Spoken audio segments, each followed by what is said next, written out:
अस्सलाम वालेकुम and welcome back to my channel. कैसे हैं आप सब? उम्मीद करती हूँ सब खैरियत से होंगे। तो जनाब शुरू करते हैं आज का व्लॉग। तो आज का व्लॉग किचन से ही स्टार्ट हो रहा है। तो ये जो मैंने स्टैंड ऑर्डर किया था ना पिछले दिनों दराज से, तो अभी तक मैंने इसको सेट करके ही नहीं रखा था और ना ही मैंने इसका रैपर उतारा था। तो मैंने कहा चले इसका रैपर उतारती हूँ और बॉटल्स वगैरह जो है ना वो सेटिंग करके इसकी कॉर्नर पे रखती हूँ। तो ये कॉर्नर के लिए ही बेसिकली मैंने मंगवाया था। जो कॉर्नर पे मैंने रखा हुआ है ना गुलाई में घूमने वाला, वो मैंने एक्चुअली ऊपर रखने के लिए मंगवाया था। मतलब वो जो मेरे ऊपर वाले कबर्ड्स हैं ना वहाँ के लिए। तो फ़िलहाल मैंने ये कोना तो सेट कर दिया। ये कोने में ना अच्छा लग रहा था वैसे ये वाला स्टैंड थोड़ा डिफरेंट हो गया ना। पहले मैंने बास्केट रखी, फिर मैंने ये वाइट वाला रखा ऑफ वाइट वाला, फिर उसके बाद मैंने स्टैंड रखा। तो वो ज़्यादा अच्छा लग रहा था। तो आप लोग भी बताएं वो अच्छा लग रहा है या ये वाला अच्छा लग रहा था। अच्छा, तो ये ना काफ़ी गंदा हो गया था, तो मैंने कहा इसको वॉश करके ड्राई करके ना तो फिर ही मैं रखती हूँ। तो ये जो मेरी चीज़ें पड़ी हुई है ना ये ऊपर आपको नज़र आ रही होंगी। तो ये वाली चीज़ें जो है ना ये मैंने रखनी थी उसके अंदर। यानी ये जो मैंने ऑफ वाइट कलर का गुलाई में घूमने वाला ना ऊपर रखने के लिए ही मंगवाया था, ताकि ऊपर से कोई भी चीज़ उठानी हो तो ऐसे बंदा इसको घुमाए और आराम से वो चीज़ जो आपको चाहिए आराम से निकाल ले। तो इस तरह बड़ी आसानी हो जाती है। तो फिर वो वाली जो छोटी छोटी चीज़ें थी ना जो ऊपर पड़ी हुई थी कबर्ड में, ऐसे बिखरी पड़ी थी, कोई इधर कोई इधर, सबको मैंने समेट के इसके अंदर डाल के तो ऊपर रख दिया। फिर मैंने तो मैंने कहा अब ईज़िली जो भी चीज़ मुझे चाहिए होगी मैं आराम से ऊपर से उतार लिया करूँगी। तो ये मेरी कबर्ड ऑर्गेनाइज़ होगी और साथ में किचन का जो कोना था ना मेरा वो भी ऑर्गेनाइज़ हो गया था। बस फिर मैंने छोटे मोटे काम किए घर के। और इसके अलावा आज मेरा प्रोग्राम था कोफ्ते बनाने का और मैंने बनाने थे मलाई कोफ्ते। तो इसके लिए मैंने कहा चिकन निकाल के रख देती हूँ सुबह सुबह ही, क्योंकि चिकन को डिफ्रॉस्ट होना था और तकरीबन हाफ़ के जी चिकन था। ये थोड़ा तो कम था, फिर मैंने और भी डाला था क्योंकि मैं हाफ़ के जी के ही कोफ्ते बना रही थी। और इसके अलावा मैं आटे की ब्रेड भी बना रही हूँ, यानी कि घरेलू जो हमारा आटा होता है ना चक्की वाला उसकी। तो इसके लिए मैंने 1 कप जो है ना वो लिया है जनाब उसका आटे का, बल्कि 2 3 6 कप हमने आटा लेना है। ये चौथा और अभी आएगा 5वां और ये छठा लास्ट। यानी कि 6 कप मैंने यहाँ पे मेजरिंग कप जो होता है ना आप कोई सा भी ले सकते हैं। 6 लेने के बाद 2 टेबल स्पून इसके अंदर मैंने चीनी के शामिल कर दिए, साबुत चीनी जो होती है, पिसी हुई नहीं मैंने ली। और आधा टेबल स्पून मैंने इसके अंदर नमक डाल दिया और इसके अंदर 4 टेबल स्पून हम जो है वो ऑयल डाल देंगे। और जैसे हम पिज़्ज़ा डो बनाते हैं ना इसकी भी हमने वैसे ही डो बनानी है। उसके बाद मैंने इंस्टेंट ईस्ट का यूज़ किया। ये वाला जो ईस्ट है ना ये इंस्टेंट है और एक होता है एक्टिव ईस्ट, जिसको पानी में डाल के डिज़ोल्व किया जाता है और एक्टिव किया जाता है। इसको एक्टिव करने की ज़रूरत नहीं है, ये ऑलरेडी एक्टिव होता है। तो इसको आपने ऐसे ही डाल देना। ये जो मैंने आपको साशे दिखाया ना, तो 2 टेबल स्पून मैंने इंस्टेंट ईस्ट के भी इसमें शामिल कर दिए हैं। अब सबसे पहले हमने ड्राई इंग्रेडिएंट्स को अच्छे से मिक्स कर लेना है। उसके बाद हमने नीम गर्म दूध की मदद से ना इसको गूंद लेना है। नीम गर्म दूध जो है ना वो मैंने 2 कप यूज़ किया है। और आटे की ब्रेड बनाने की ज़रूरत क्यों पेश आई ये भी मैं आपको बताती हूँ। पहले सबसे पहले ड्राई इंग्रेडिएंट्स को अच्छे से मिक्स करके पिज़्ज़ा डो की तरह फिर हम इसको ना गूंदेंगे। इसको नरम ही हमने गूंदना, बहुत ज़्यादा हार्ड नहीं बनाना। एक्चुअली बिहा को ना ब्रेड बहुत ज़्यादा पसंद है और बिहा के बाबा कहते हैं कि बाहर वाली ब्रेड इसको ना दिया करो, मैदे की बनी होती है आपको पता है। तो इससे अच्छा है कि घर पे मैंने सोचा फिर मैं घर ही बना दूँगी इसको ना आटे की ब्रेड। आटे की हेल्दी भी होगी और दूसरा ये कि जब इसका दिल करेगा ये खा भी सकती है, तो इसमें कोई नुकसान भी नहीं होंगे, क्योंकि बाहर की ब्रेड मैदे की होती है और इसके अलावा और पता नहीं क्या क्या डाला होता है उन्होंने। तो बस यहाँ पे आटे को मैंने बहुत अच्छे तरीके से गूंद लिया था और उसके बाद दूसरे बाउल के अंदर मैंने ऑयल को ग्रीस करके तो यहाँ पे ना हम इसको डाल के तो इसको छोड़ देंगे तकरीबन 1 घंटे के लिए ना, इसको किसी गर्म जगह पे रख देंगे। इस तरह फिर ये ना राइस हो जाएगी और फिर हम इसकी ब्रेड बनाएंगे। तो उतनी देर में आप जल्दी जल्दी वीडियो को लाइक कर दें और चैनल पर नहीं हो तो जल्दी जल्दी सब्सक्राइब भी कर ले, ताकि मज़े मज़े के व्लॉग्स जो है ना वो आप मिस ना कर सकें। तो मैंने कहा जब तक जो ब्रेड है वो राइज़ होती है, आटा जो है वो राइज़ होता है, तब तक मैं कपड़े वगैरह जो है यहाँ पे समेट लेती हूँ। आज ही मैंने धोए थे, ये मशीन लगाई हुई थी, बल्कि कल से ही मशीन लगी हुई है और कपड़े ख़त्म ही होने का नाम ही नहीं ले रहे। तो जितने जो है वो ड्राई हो गए थे फिर साथ साथ ही मैं तय लगा के रखती जा रही थी। और क्योंकि वो ऊपर हम छत पर डाल देते हैं ना, वो हुए होते हैं ड्राई, तो हुए होते हैं, तो वो उतनी देर में ना हो जाते हैं, खुश्क हो जाते हैं धूप के अंदर। तो यहाँ पर मेरी हेल्पर भी आ चुकी थी और अब इंशाल्लाह मैं फॉर्म में आ चुकी हूँ। अब आपको रेगुलर व्लॉग ही मिलेंगे और अच्छे अच्छे व्लॉग कोशिश करूँगी अब आप लोगों के साथ शेयर किया करूँगी। लेकिन ये है कि डेली बेसिस पे अब भी नहीं मिलेंगे, 1 दिन के बाद ही लगाया करूँगी व्लॉग, लेकिन ये है कि अच्छा व्लॉग आपके साथ शेयर किया करूँगी इंशाल्लाह। तो बस उसके बाद फिर मैंने सारे कपड़ों को अलमारियों में रख दिया और मैंने ना अपने रूम की कुछ सेटिंग्स भी चेंज की हैं, वो भी मैं ना आगे जाके आपके साथ शेयर करूँगी। अब अलमारी मैंने इस साइड पे रख दी है। मैंने और अबिया के बाबा ने मिलके ना कल हमने सारे घर की सेटिंग्स वगैरह भी सही की हैं, सेट कर दिया सारा घर। और फ्रिज भी हमने ना जो है वो बाहर ही रख दिया। पहले हमने कमरे में रखा था, उसके बाद हमने किचन में रखा, उधर भी नहीं सेट हो रहा था, फिर हमने बाहर टीवी लाउंज में ही रख दिया और साथ ही ग्रॉसरी फिर मैंने मंगवा ली थी, वो भी साथ साथ समेट रही हूँ। तो ये जो फ्रिज वाली बास्केट थी, मैंने कहा इसको ट्राई करती हूँ, लेकिन ये ना ऐसे इतनी ख़ास नहीं है, मतलब वो बास्केट नीचे लटक जाती है जब फ्रिज में कोई चीज़ें डाल के रखे ना। हल्की फुल्की चीज़ रख सकते हैं, जैसे धनिया मिर्चें वगैरह, बस टमाटर डाल के मैंने उसको हैंग किया फ्रिज के साथ, तो वो लटक ही गई। तो बस यहाँ पे अबीहा स्कूल से आ चुकी थी और आते ही फिर इसने ना कोई आर्ट क्राफ्ट वाला कोई काम करना था, तो इतना ज़्यादा मेस कर दिया ना सारे।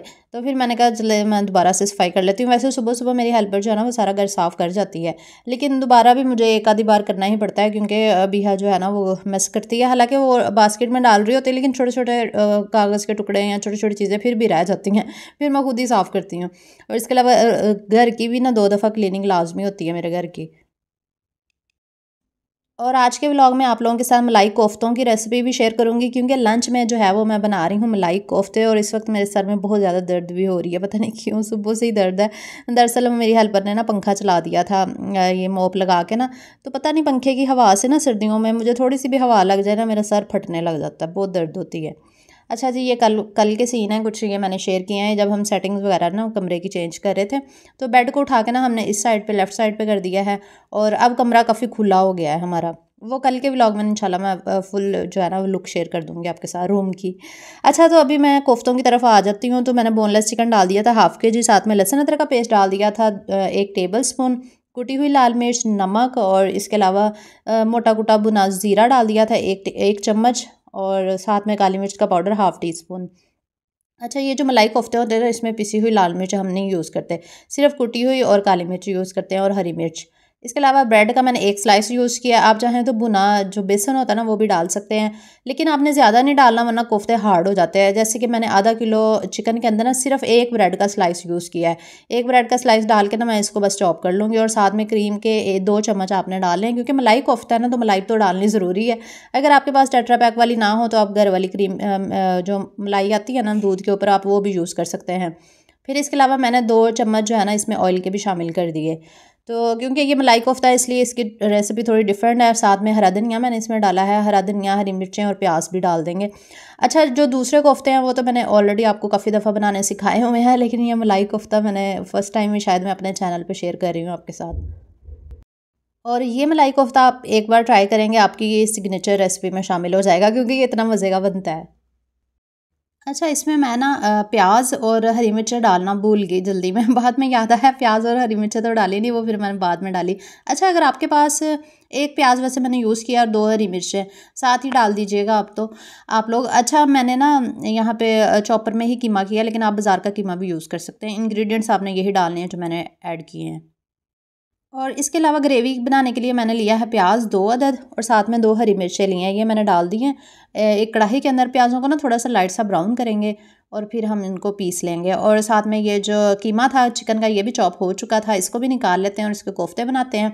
अच्छा, आपने बाज़ार से कीमा करवा लेना, अगर आपके पास चॉपर नहीं है ना तो सारे इंग्रेडिएंट्स चॉप करके आप डाल दीजिएगा, इंशाल्लाह आपके कोफ्ते ऐसे भी बहुत अच्छे से बन जाएंगे अगर चॉपर ना हो।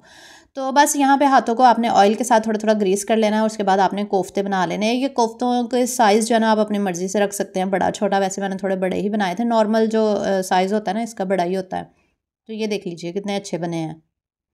तो कोफ्ते काफ़ी ज़्यादा बन गए थे, हाफ़ तो फिर मैंने कहा चले मैं पका लेती हूँ, हाफ़ फिर मैंने फ्रीज़ कर दिए थे, फिर किसी दिन बना लूँगी। और यहाँ पे प्याज और हरी मिर्चें थोड़ी सी सौते हो चुकी थी। अब हम इसके अंदर इसका जो मेन इंग्रेडिएंट है, जो कि आपने बिल्कुल भी स्किप नहीं करना, वो लाजमी आपने डालना है, वो है जनाब काजू। 1 मुट्ठी काजू आप इसमें डाल दीजिए, इससे इतना मज़े का इसका फ्लेवर आ जाएगा। क्योंकि मलाई कोफ्ता है ना, तो मलाई कोफ्ते में काजू भी बहुत अच्छे लगते हैं। जैसे हम कौरमे में अक्सर काजू डालते हैं ना, कितना मज़े का कौरमा लगता है, इसी तरह आपने इसमें भी डाल देने हैं। और दूसरी तरफ मैंने फ्राई पैन में भी ऑयल डाल के रख दिया कोफ्ते फ्राई होने के लिए। और प्याज, हरी मिर्चें और काजू जो है ना ये हमारे सोते हो चुके थे, इनको निकाल के हम ग्राइंड कर लेंगे। और साथ साथ मैं काजू ओ सॉरी साथ साथ मैं कोफ्ते फ्राई कर रही हूँ ऑयल में। ऑयल गर्म हो गया तो फिर मैंने कोफ्ते डाल दिए थे। अच्छा, जब कोफ्तों को हम फ्राई करते हैं ना, तकरीबन ये 30 to 40% जो है ना ये पक जाते हैं, तो बाकी हमने इसको दूसरी फ्लेम पे पका लेना होता है। जब हम पानी डाल के ग्रेवी बनाएंगे ना, तब हम इसको पका लेंगे। तो यहाँ पे जो ग्रेवी थी ना वो ब्लेंड हो गई थी, उसको मैंने डाल दिया था कढ़ाई के अंदर। साथ में मसाले अब डालेंगे। मसालों में कुटी हुई लाल मिर्च, नमक, ज़ीरा पाउडर, धनिया पाउडर और साथ में काली मिर्च का पाउडर बस मैंने यूज़ किया है। और हरी मिर्चें ऑलरेडी ग्रेवी में डाली हुई थी, जब मैंने इसको ब्लेंड किया था ना प्याज़ों के साथ, तब वो अच्छे से मिक्स कर लिया था मैंने। तो बस इसको ना हमने भून लेना जब तक ऑयल सेपरेट नहीं होगा। और इसके अलावा हम इसके अंदर दही भी शामिल कर देंगे 1 प्याली, और दही को अच्छे से फेंट के आपने इसमें डालना है, और दही खट्टा नहीं होना चाहिए वरना खट्टे खट्टे का टेस्ट आएगा। और दूसरी तरफ कोफ्ते जो है ना ये भी फ्राई हो चुके थे, ये देखिए इनका खूबसूरत सा कलर आ गया है। जब इनका इस तरह से गोल्डन सा कलर आ जाएगा ना, फिर हम निकाल लेंगे।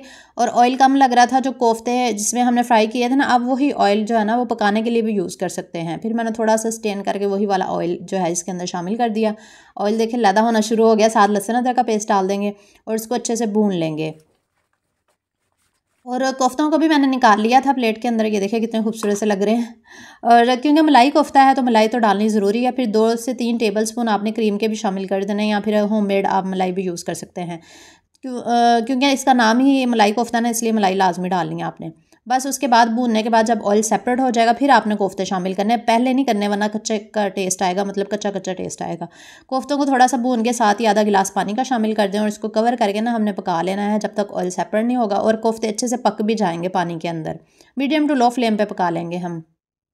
ये देखिए कितने खूबसूरत से लग रहे हैं, और ग्रेवी भी गाढ़ी होना शुरू हो गई है। तो आपकी मर्ज़ी, आपने जितना पतला शोरबा रखना है वो आप पे डिपेंड करता है। तो यहाँ पे मुझे एक पीआर भी कल का आया हुआ था, इसको भी मैंने ओपन नहीं किया, तो मैंने कहा चलो ये भी ओपन कर लेते हैं और मैं आपको दिखाती हूँ इसमें क्या है। मेरी एक सब्सक्राइबर है, उन्होंने गारमेंट्स का काम शुरू किया, मैंने कहा आपके साथ शेयर करती हूँ। उन्होंने मुझे एक ड्रेस भेजा था, 2 पीस सूट है ये, और ये लीलन का है क्योंकि आजकल सीज़न है, वैसे भी मुझे लीलन के कपड़े बहुत अच्छे लगते हैं। तो ये ट्राउज़र है उसका, और साथ में शर्ट थी।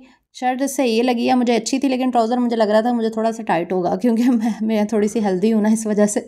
लेकिन अगर आप लोग स्मार्ट हैं तो आप लोग पहन सकते हैं इस तरह के।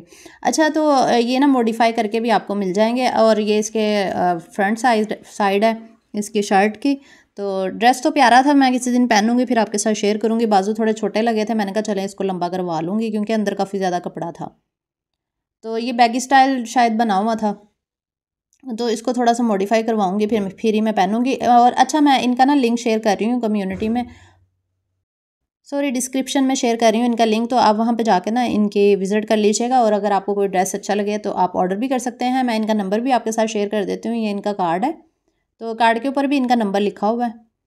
तो आप वहाँ पे जाके ना उसमें डिस्क्रिप्शन में जाके भी आप इनका इंस्टाग्राम का पेज देख सकते हैं, वहाँ पे डिफरेंट इन्होंने डिज़ाइन जो है ना वो लगाए हुए हैं। अच्छा, तो यहाँ पे हमारे कोफ्ते जो है ना वो रेडी हो चुके थे, ये देखिए कितना प्यारा खूबसूरत सा कलर भी आ गया है। और फिर मैंने 2 हरी मिर्चें डाल दी थी, और ग्रेवी काफ़ी गाढ़ी हो चुकी थी, इससे मज़ीद गाढ़ी जो है ना वो खाई नहीं जानी थी, बस मैंने इतना ही पतला रखा था इसको। तो ये कोफ्तों की फ़ाइनल लुक है, और साथ में हरा धनिया डाल दिया था। और ये देखें ऑयल भी नज़र आ रहा है हांडी के ऊपर, मैंने कहा फिर आपने कहना ऑयल तो नज़र नहीं आता, वैसे आ रहा है। ये देखिए कितना खूबसूरत सा। इस बार मैंने थोड़ा ऑयल ज़्यादा डाला था ताकि नज़र आना चाहिए, क्योंकि फिर कुछ लोग कहना शुरू हो जाते हैं ना आपके सालन की लुक प्यारी नहीं आई है बाजी। अच्छा, तो यहाँ पे मैंने कहा मैं आपको तोड़ के दिखाती हूँ कि ये मलाई कोफ्ता जो है ना वो कितने नरम बने। ये बिल्कुल भी हार्ड नहीं थे, आराम से ही टूट रहे थे, सॉफ्ट बने थे। बस आपने ब्रेड का ध्यान रखना, ज़्यादा ब्रेड नहीं डालनी इसमें। अच्छा जी, यहाँ पे 1 घंटा गुजर चुका है, अब हम अपनी डो को देख लेते हैं। ये देखिए कितने अच्छे से राइज़ हो गए, जैसे पिज़्ज़ा डो राइज़ होती है ना, ये भी वैसे ही राइज़ हो जाती है। अब हमने खुश्क आटा थोड़ा सा ऊपर डालना है, और उसको अच्छे से ना मिक्स करके इसको मसल लेना थोड़ा थोड़ा अच्छी तरह से, ताकि ये जो है ना इसको जब हम बेक करेंगे तो ये अच्छे से राइज़ भी हो जाएगी इससे।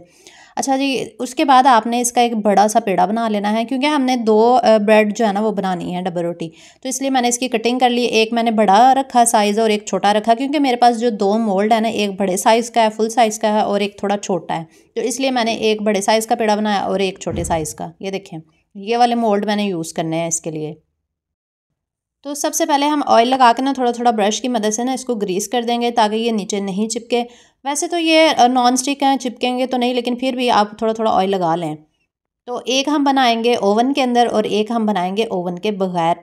तो आप लोगों ने बिल्कुल टेंशन नहीं लेनी, अगर आपके पास ओवन नहीं है तो आप ओवन के बगैर भी ये ब्रेड बना सकते हैं। अपने बच्चों के लिए ज़रूर बनाइएगा, इंशाल्लाह उनको बहुत पसंद आएगी। आप घर पे बनाएंगे ना, और वो बाहर की खाना भूल जाएंगे। तो यहाँ पे एक पेड़े को आपने फ्लैट कर लेना है, और ना आपने नाप लेना है कि ये कितनी चौड़ाई जो है ना वो पैन की है, उस हिसाब से आपने इसको फ्लैट करना है। ये देखें, उसी हिसाब से करके फिर आपने इसको ना फ़ोल्ड कर देना है इस तरह से। फ़ोल्ड करने के बाद आपने इसको फ़ोल्ड करने के बाद यानी कि इसको अच्छी तरह प्रेस करके फिर आपने उसके अंदर रख देना है। तो ये जो निशान है ना, यहाँ पे आपने चिक्की लगा देनी है, मतलब लॉक कर देना आपने इसको। अच्छे से ऐसे लॉक कर देंगे ना, इससे ये होगा कि वो साथ ही चिपक जाएगी, फिर अलहदा से ये खुलेगा नहीं। तो बस अब हम अपने ग्रीस शुदा जो हमारा पैन है उसके अंदर रख देंगे इसको। सेम साइज़ ही ये देखिए मैंने बनाया है। तो अंदाज़े से ना आप सेम साइज़ बना लीजिएगा और इसी तरह सेम प्रोसेस हमने दूसरा भी करना है। अच्छा, मैं आप लोगों को एक बात बताऊँ, अब मैं ना डेली व्लॉगिंग नहीं किया करूँगी क्योंकि मैं ना 3 सालों से ना बहुत थक चुकी हूँ। इसलिए मैंने सोचा है कि मैं 1 दिन के बाद ही व्लॉग लगाया करूँगी और अच्छा व्लॉग लगाया करूँगी इंशाल्लाह। तो इसलिए आप लोग डेली वेट ना किया करें, 1 दिन के बाद ही इंशाल्लाह आपको मेरा व्लॉग मिला करेगा।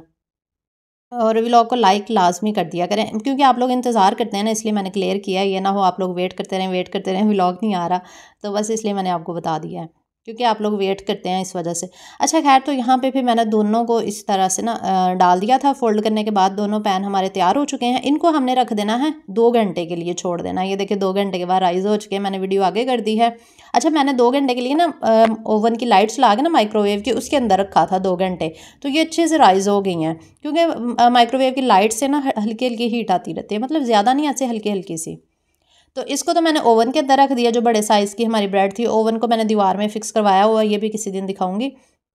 करवा लिया दीवार के अंदर ना फ़िक्स मैंने।